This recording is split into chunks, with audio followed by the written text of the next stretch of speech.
Muy buenas tardes, amigos. Les saluda el ingeniero Pedro Salas Moris desde su programa Perú en el Mundo en la señal del Colegio de Ingenieros rtvciplima.com. Es una gran oportunidad de tener hoy día al alcalde de La Victoria, el arquitecto Alberto Sánchez Scorbi, con el cual trataremos temas sobre el transporte de nuestra ciudad y de otros escenarios en el mundo. Gracias.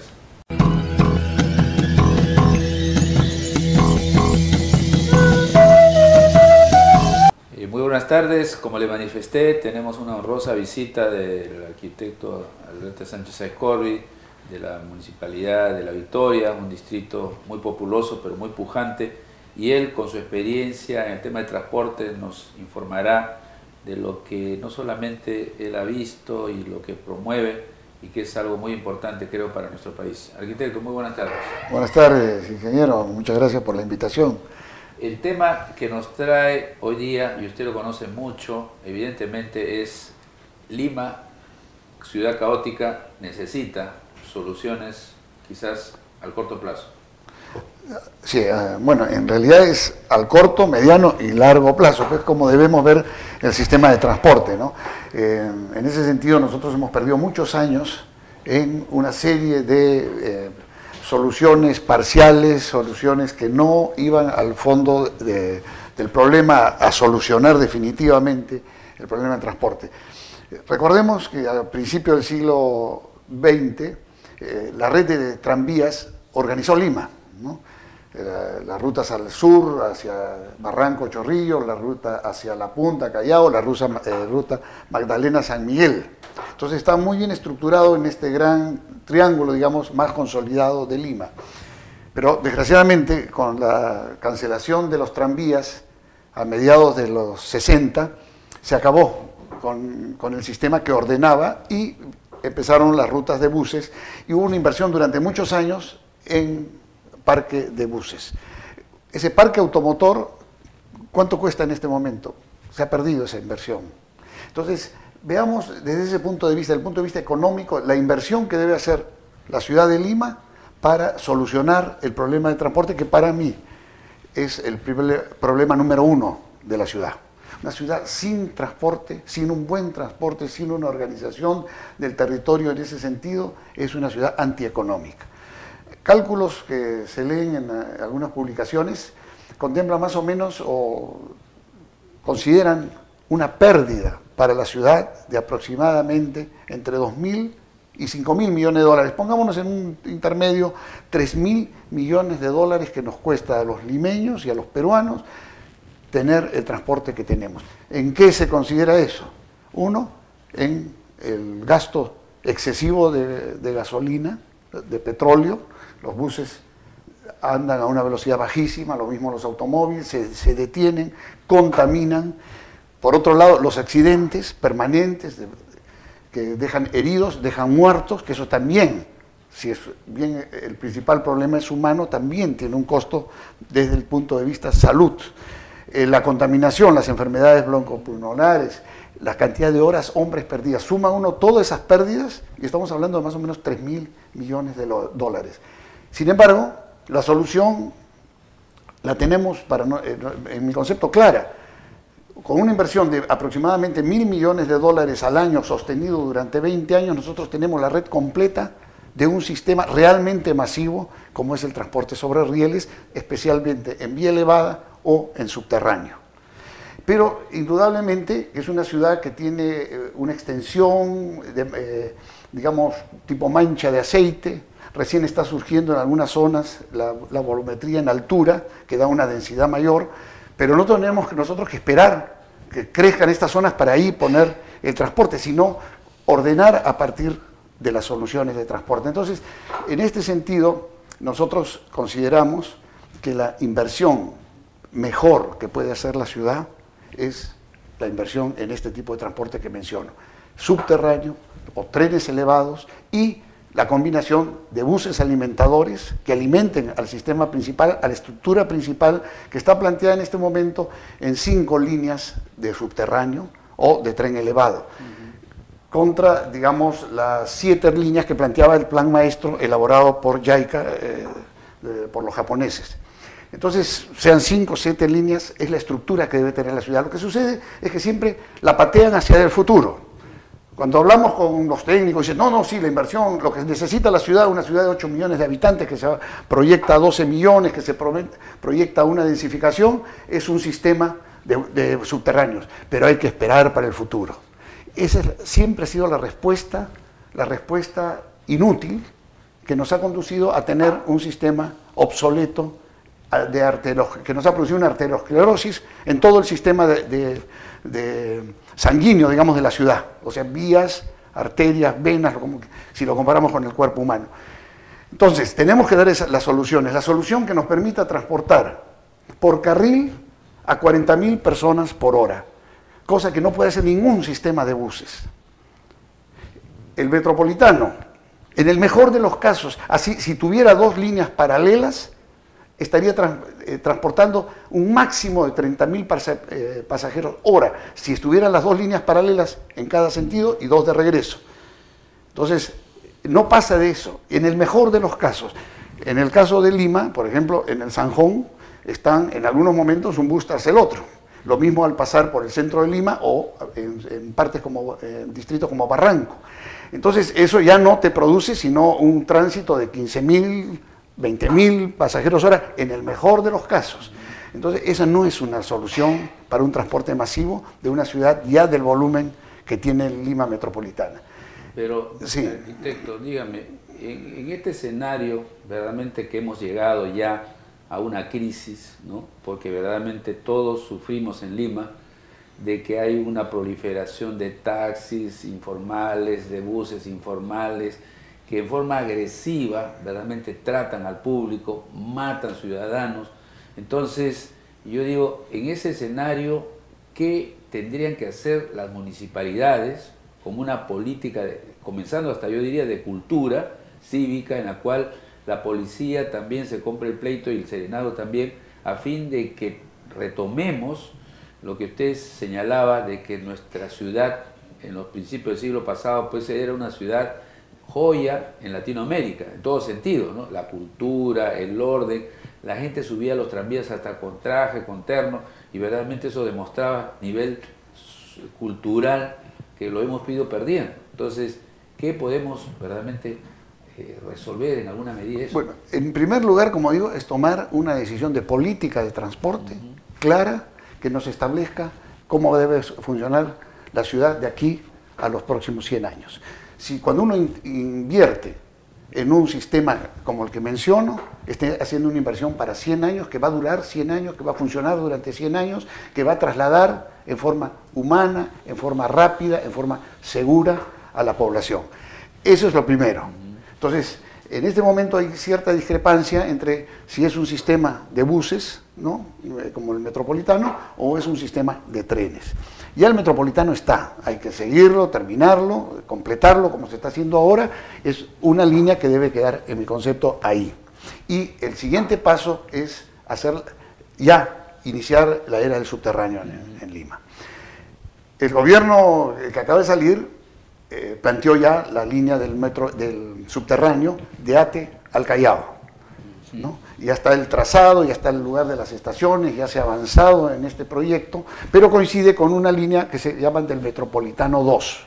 Entonces yo creo que en ese sentido hay que tomar ya la decisión abiertamente, pero lo que es indudable es que esto no lo puede financiar la Municipalidad Metropolitana de Lima, ni con el apoyo de los distritos por donde va a atravesar el tren. Entonces, esto es una inversión a nivel del gobierno nacional, como es en todas las ciudades. Santiago de Chile no tiene alcalde metropolitano, son todos alcaldes distritales. ¿Quién hace la obra? Los 110 kilómetros que tiene de metro en este momento subterráneo y las obras de los grandes bypasses lo hace el gobierno nacional. ¿Por qué? Es esa la dimensión de la inversión que se necesita. El metro de Medellín, que es elevado como el nuestro, también fue financiado básicamente por el gobierno nacional de Colombia, un porcentaje importante del gobierno regional y un porcentaje menor del orden del 10% del gobierno provincial, de la provincia. Entonces, estas obras en todas las ciudades del mundo están financiadas por el aval y la inversión del gobierno nacional. Entonces, eso debemos tener en cuenta. ¿Y cuánto cuesta esta línea? Ujú. Más o menos 1.700 millones de dólares. ¿Cuánto cuesta hacer el Metropolitano en esta misma ruta? Más o menos 400 millones de dólares. Entonces, yo prefiero invertir 4 veces más y tener un proyecto para 100 años, que yo sé que me va a movilizar el volumen que va a tener en ese momento la ciudad, o sea, como digo, de 40 a 60 mil pasajeros hora por sentido en un solo carril, eso hay que tenerlo muy claro, y no 2 carriles como necesitan los buses, que además necesitan más sección.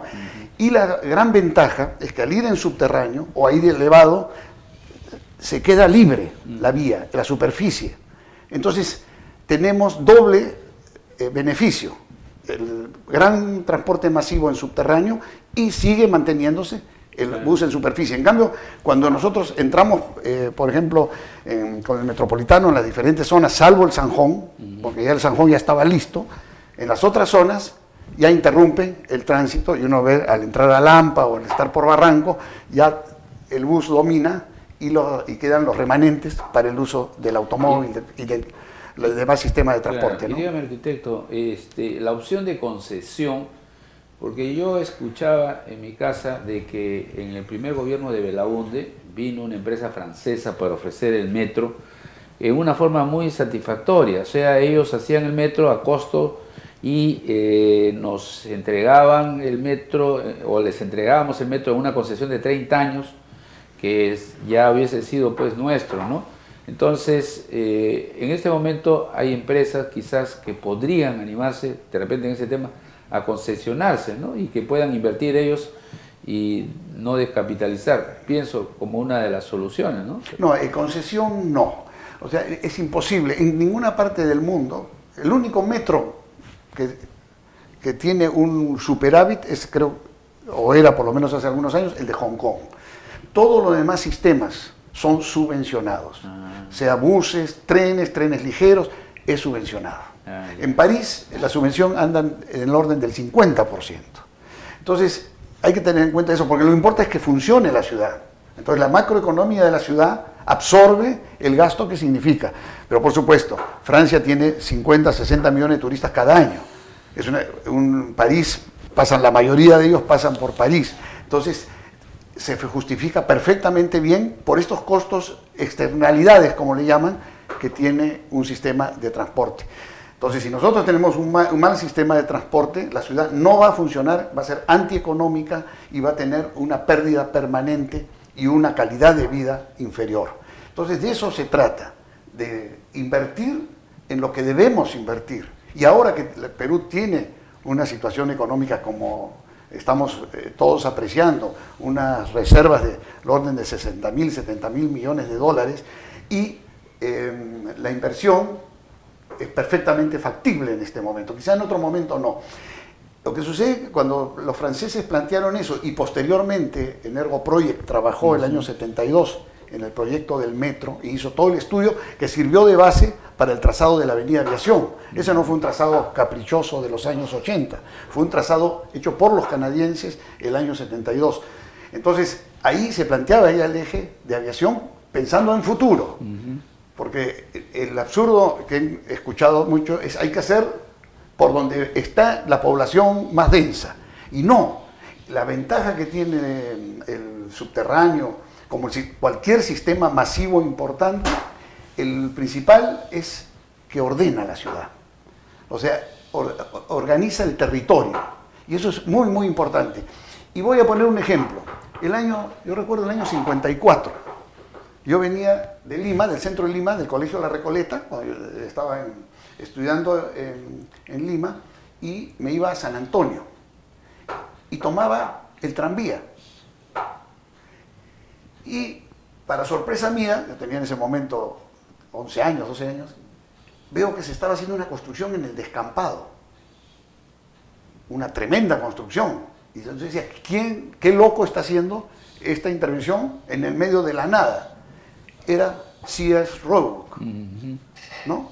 Sí, bueno. Entonces, la visión de los americanos que vinieron a invertir en Sears Roebuck, dijeron, este es el punto. Y estaba justo en la parada del tranvía. Y miren lo que es ahora, cómo se ha desarrollado ese centro, Y eso es lo que logra no solamente el sistema urbano de ferrocarriles, de trenes, de subterráneos, sino también a nivel nacional, lo que significa un sistema de trenes. El otro día, recuerdo un alcalde de Ashánica que me visitó, me dijo, nosotros no queremos carretera, porque nos malogra, nos mata el bosque. Y eso es muy, muy importante, la sabiduría de la persona que vive ahí, porque la carretera, al trazarla, va estableciendo una serie de asentamientos, la mayoría irregulares, a través de la carretera. La depredación del bosque, de que entren a trabajar en la minería informal. Todo eso produce la carretera. En cambio, el ferrocarril, que para cada 20, 30 kilómetros, tiene una estación, organiza el territorio. Entonces, es muy importante a nivel nacional que estemos pensando también que debe ser un sistema multimodal y, por ejemplo, debemos conectar Iquitos con Bayóvar, atravesando toda la zona minera de Cajamarca. Ese sería un ferrocarril que sería mucho menos costo que la carretera, que bajaría los fletes enormemente, como los baja el ferrocarril central cuando trae una tonelada de papa de Huancayo a Lima. Una tonelada traída en camión cuesta 100 soles, una tonelada traída en tren cuesta 55 soles. Esa es una de las ventajas que tiene el sistema sobre rieles. Pero volviendo a la ciudad, lo que necesitamos realmente es esa decisión. Esa decisión que estaba ya tomada, felizmente ahora ya va a ser la extensión de la línea 1 del tren a San Juan del Lurigancho. Vamos a tener un eje importantísimo en 3 distritos que son de alta comercialización y producción: San Juan del Lurigancho, La Victoria y Villa El Salvador. Ese es un eje importantísimo. Y después el otro que nos conecte de este a oeste. Ahora, en el escenario evidentemente de Lima, una ciudad que evidentemente tiene una progresión de crecimiento enorme, porque evidentemente el desarrollo de nuestro país no ha sido sostenido, entonces la gente con pocos ingresos, especialmente en campo rural, recibe el mensaje de sus familiares que tienen que venir a Lima, invadir, poner sus esteritas, buscarse un trabajito informal, salir a las calles, ocupar las calles. Entonces, ¿no sería bueno también hacer un planeamiento territorial? Por ejemplo, yo decía Huacho, Cañete, como ejes también de desarrollo para las zonas que ellos están visitando. Usted como... Bueno, desgraciadamente han habido muchos planes, mucha planificación, porque ha habido estudios de planificación, pero desgraciadamente una ha sido la teoría reflejada en los planos y otra ha sido la realidad. No se han respetado planteamientos en algunos momentos muy claros, de calidad, de buenos profesionales que han planteado, pero después ha sido otra la realidad. No se ha llevado a cabo Dejé este teléfono prendido, yo lo había apagado, algo se ha prendido solo. Bueno, y el tema es que no ha habido en ese sentido un respeto a la planificación que es necesaria en el... Pero en el largo plazo... Entonces, por un lado tenemos que ver eso, porque yo recuerdo el año 77, 75-77, hicimos un planteamiento para desarrollar un proyecto que llamamos Las Tres Limas. Ajá. O sea, era esencialmente por el tema del agua, para que no requiriera grandes inversiones en el trasvase del Mantaro.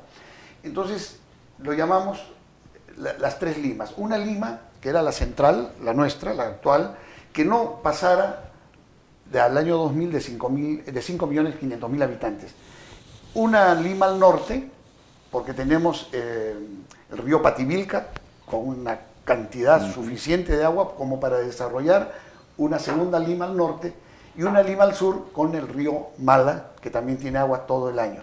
Ese fue un planteamiento que incluso fue publicado en Dominical, en Comercio, y que yo pensé que iba pues a interesar a muchos, por supuesto. No hubo ninguna reacción en ese sentido, y eso hubiera permitido una ciudad de 2 millones de habitantes aproximadamente, separada de la Lima metropolitana, y 2 millones hacia el norte y hacia el sur.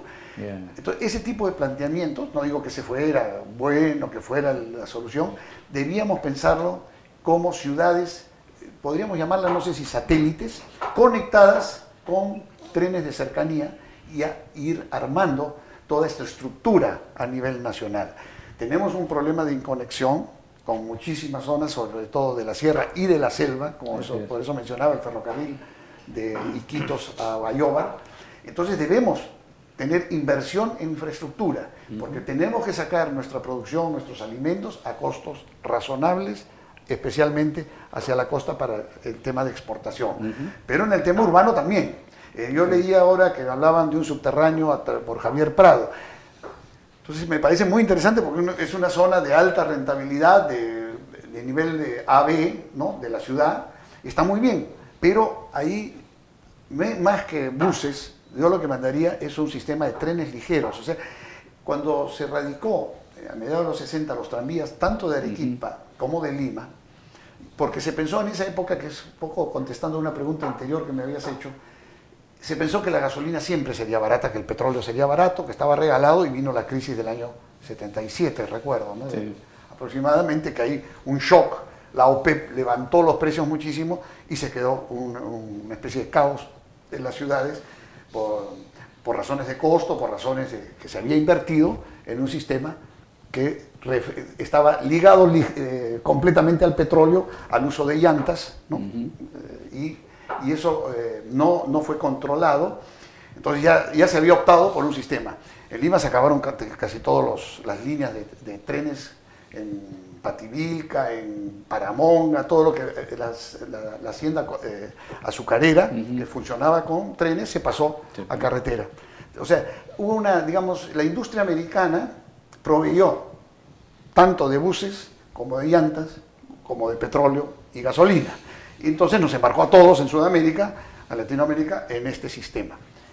Los americanos ya han recapacitado. Ahora el 50% de la carga se mueve en trenes, porque los fletes son mucho más bajos y también la inversión es más duradera y más económico un trazado de ferrocarril, ¿no?, dependiendo de las circunstancias, por supuesto, que una carretera. Entonces eso ya ha cambiado y eso tenemos que analizarlo. Y en términos económicos diría lo siguiente: en República Dominicana, en Santo Domingo, se discutía también cuál debía ser el sistema de transporte masivo de la ciudad de Santo Domingo, que estaba atorada. Había momentos en que una hora estaba uno parado y no salía del tránsito. Entonces el presidente Fernández, que ahora ha vuelto a ser presidente, no digo que por esa razón, debe ser por otras razones también, pero él ofreció el tren. Vino un periodo en que no estuvo de presidente, cuando regresó quiso hacer el tren, se paró todo el mundo, todos los transportistas dijeron no, tren ni hablar, y había que tomar la decisión, y nos encontramos ahí especialistas por el tren, especialistas por el subterráneo, y especialistas por el sistema de buses tipo metropolitano. Ahí se discutió. Yo creo que el planteamiento de Jean Dequin, que era un especialista de la UITP francés, fue definitivo en ese sentido, porque él había hecho todos los cálculos y la inversión que tenía que hacer la ciudad de Santo Domingo, y que ha empezado a hacer, que la ha hecho, porque ya inauguró el tren, en 3 años y medio había terminado ya la primera línea, era del 0.9% del Producto Bruto Interno de la ciudad, durante 20 años. Y la recuperación era del orden del 1.2 en esos 20 años. Ese es un argumento contundente que nadie me ha podido rebatir. Y nosotros, cuando regresamos a Lima, aplicamos esas cifras y nos daba más o menos el volumen de inversión que planteaban los japoneses y también los alemanes, de Rail Consul. Entonces, ¿cuál es la razón para que nosotros no invirtamos ya en el sistema de buses, de buses alimentadores y de sistema mayoritario, masivo de subterráneos? Pero dime, ¿algo se puede hacer en el corto plazo? Porque yo te hacía una reflexión, que es lo que a diario sufrimos los que transitamos por nuestra ciudad, ¿no? Y ya no hay casi horas, se puede decir, como antes decía uno, a las 10 de la mañana no hay tráfico, ¿no? O sea, ahora evidentemente el metropolitano es un elemento interesante cuando uno quiere movilizarse al centro, sea en vehículo privado o vehículo, digamos, de transporte de taxi, ¿no? Porque se demoran tanto que el metropolitano te lleva pues en 10 minutos hasta el centro de Lima. Entonces digo, ¿podrá haber una acción, digo, así conjunta dentro de Lima para mejorar las condiciones y la formalidad que podemos llevar a que estos empresarios que manejan buses, que manejan taxis, se organicen y le demos una formalidad, hasta yo diría como hacen otros países que son aparentemente menos desarrollados que nosotros, ¿no? Que tienen sus buses, sus carros debidamente marcados y con etiquetas. Eso es una de las cosas que la población a diario, como decías tú, y lo manifestaste en una magnitud económica, ¿no? Nos causa verdaderamente costos elevados, ¿no? Horas, hombre, que están la gente sufriendo para trasladarse a su centro de trabajo y con las incomodidades que evidentemente... Es que la manera es pensar a largo plazo, sí. O sea, la solución final. Yeah. Si nosotros vamos a empezar a hacer arreglos y mejorando cosas, sin un criterio muy claro, va a seguir el problema o se va a presentar de otra forma más adelante. Entonces, el Metropolitano, si bien en 10 minutos no tanto, es un poco exagerado, pero nos lleva al centro de Lima, como antes nos llevaba el colectivo. El colectivo, cuando uno lo tomaba en Larco, en 12 minutos estaba en la Plaza San Martín. Entonces, el problema es que hay 200.000 taxis, cuando no debían haber más de 40.000. ¿No? Tenemos un número absurdo de taxis en la calle. Tenemos los micros, tenemos los buses, un descontrol de las rutas. Entonces, eso sí, eso hay que mejorarlo inmediatamente. Ahora, ¿cómo haces para sacar 160.000 taxis de la calle? No es una solución fácil. Se necesita una decisión política muy clara, se necesita no jugar con, digamos, futuros electorales, que es lo que ha pasado repetidamente, de dejar que se sigan inscribiendo en el CETAME taxis y taxis, alargando los plazos. Entonces todo el mundo se siente con derecho a hacer taxi, cualquiera pone en sus palabrizas la palabra taxi y ya es un taxista. Eso hay que ver, hay que trabajar con los profesionales de taxis y decir, el número que necesita Lima es tal, que se tiene que ir reduciendo paulatinamente. Pero dime, allí... Sí. Entonces, las rutas deben ya reestructurarse, suprimir la cantidad y tener, sí, este tipo de buses grandes que reemplacen a los micros. Eso es un proceso que debe hacerse paralelamente, empezar y seguir, pero con una visión muy clara. Pero digo, la gran inversión es pensando en el futuro. Si no, nosotros no pensamos en la visión de futuro, entonces vamos a seguir con este tipo de soluciones, vamos a tener una línea elevada de tren por aquí, vamos a tener un metropolitano, otro en construcción, vamos a tener arreglos de vías y no sé si ese sistema va a funcionar en el futuro.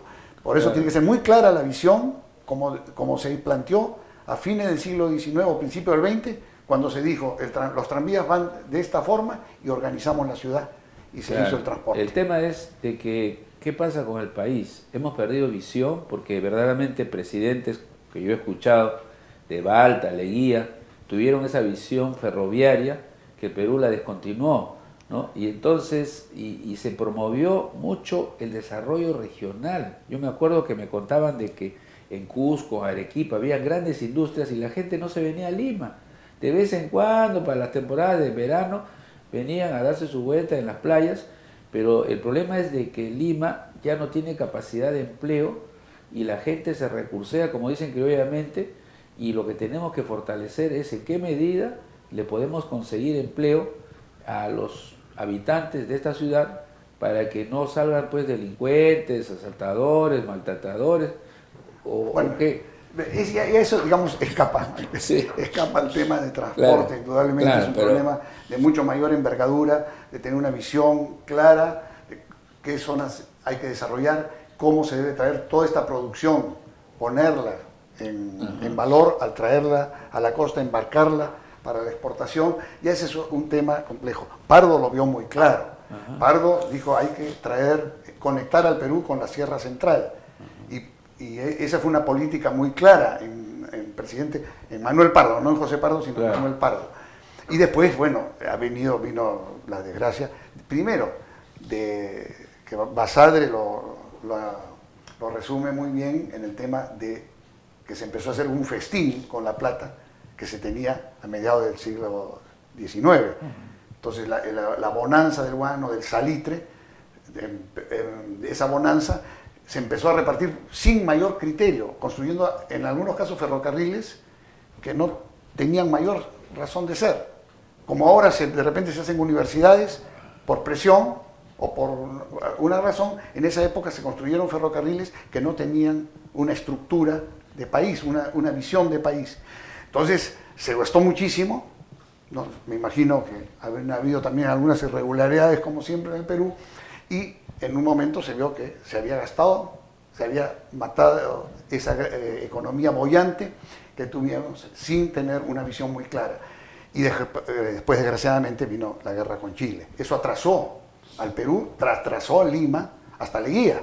Leguía fue el que empezó a recuperar, Piérola en cierta medida, pero Leguía fundamentalmente, a darnos una visión. Es increíble que Lima no haya tenido ascensores hasta entrados los años 20, que no haya tenido un tipo de arquitectura, ¿no? Una renovación, una proyección de la ciudad como la tuvo cualquier segunda o tercera ciudad de la Argentina, de Chile o de Brasil, ¿no? Hemos estado detenidos hasta la solución del tema de Tacna y Arica, porque había un problema ahí latente que no se resolvía, pero digamos, eso ya entramos a un terreno histórico que no debía yo quizá ser el que esté conversando acá, pero es la sensación que tenía hasta el año 29, que se soluciona el tema y el tratado para que Tacna regrese al Perú y Arica se quede en Chile. ¿Qué país que podía financiarnos podía arriesgar cuando había latente una espada de Damocles que podía ser un nuevo enfrentamiento bélico? Entonces, ese es un importante en el caso de Leguía, que solucionó los problemas fronterizos, porque había mucho hambre alrededor del Perú, ¿no? Entonces, todo esto es un tema histórico, pero lo importante es que estamos ya en un momento en que en el Perú hay bonanza, vuelve a haber bonanza, tenemos que invertir muy bien el dinero que tenemos, las condiciones económicas que tenemos. Entonces yo creo que eso es un... Claro, yo te decía esto porque evidentemente la infraestructura es una columna vertebral del desarrollo, ¿no? No solamente de las ciudades, sino del país, ¿no? Entonces, ¿cómo hacer que todo el sistema funcione desde los puertos, que casi no hemos hecho nada, ¿no? De los ferrocarriles, que no tenemos una propuesta, algunas ideas que evidentemente... Y siempre, evidentemente, los ingenieros y los arquitectos, que somos los que soportamos muchas veces el desarrollo del país, estamos con ese ánimo, ¿no? de mejorar nuestro país y hacerlo no solamente viable, sino también de imagen a los que nos vienen a visitar, ¿no? Porque me imagino los que vienen de países que todo lo tienen ordenado, se sorprenderán de ver lo folclórico que es el Perú y Lima en este momento, ¿no? Una cosa, siempre uno sale de Lima y dice, ¿cómo es posible encontrar muy cerca de Lima ciudades tan pobres como las que tenemos? Tan pobres en el sentido básicamente de calidad de construcción, calidad de edificación, de vida, de nivel de vida. Yeah. Y eso sí es una preocupación, porque basta visitar cualquiera de nuestros países vecinos. Guayaquil, que Guayaquil en los años 50 era un pequeño aldea casi, ahora es otra ciudad. Y lo mismo sucede con ciudades como Medellín, como ciudad de Porto Alegre en Brasil, como Belo Horizonte, en fin. ¿Qué ha pasado con nosotros? Que no hemos podido, nadie me puede decir que hay una ciudad, salvo, claro, la gloriosa Cusco, ¿no? Por el valor que tiene histórico, monumental, Arequipa en cierta medida, Trujillo, lo que recuperó el centro histórico, pero como ciudades no están armadas. Sobre todo el desarrollo, claro, más allá de sus centros históricos. Eso, hay una ciudad. Eso, mi querido alcalde, lo vamos a ver en unos minutos más, porque es importante que nuestro país conozca ese enfoque tan profesional que nos estás haciendo. Un comercial.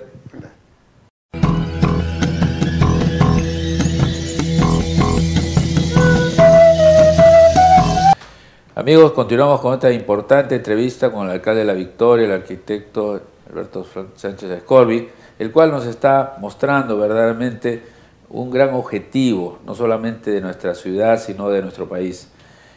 Arquitecto, entonces, las perspectivas es que nuestros gobiernos se interesen en estos proyectos que son necesarios e imprescindibles. Que tengan una visión clara. Indudablemente la infraestructura es de primera importancia en cualquier circunstancia.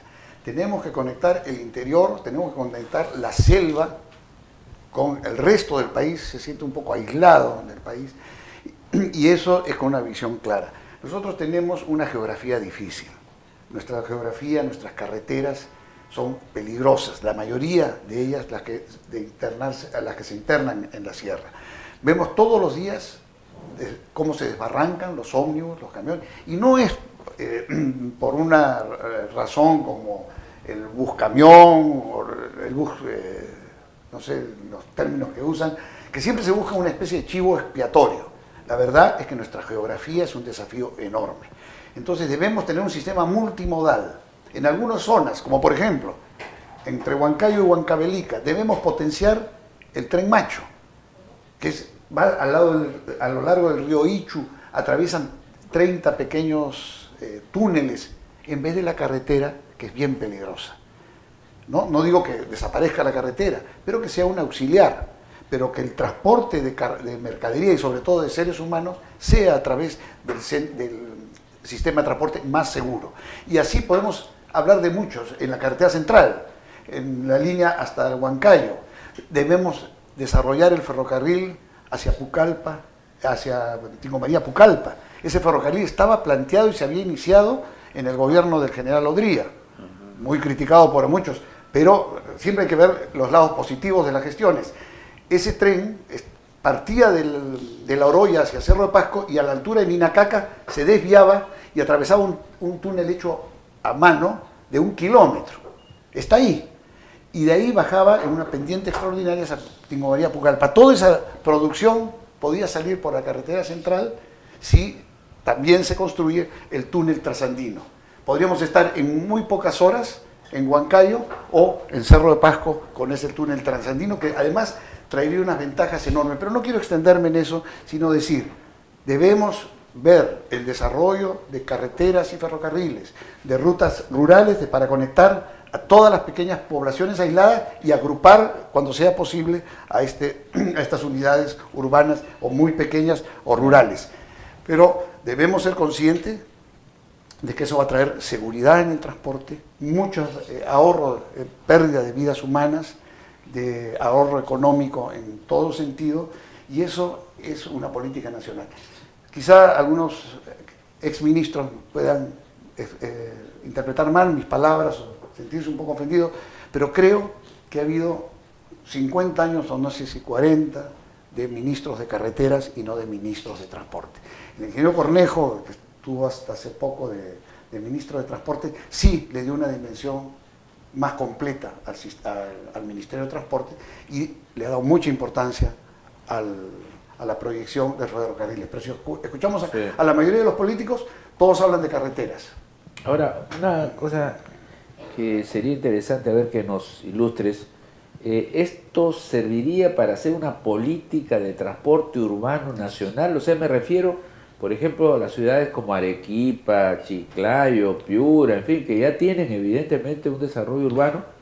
Pero sí, y la conexión a nivel nacional, ya hay unos estudios como para conectar todo el sistema de ferrocarriles y con el sistema de carreteras. O sea, toda una red, como digo, multimodal, diferentes formas de transporte.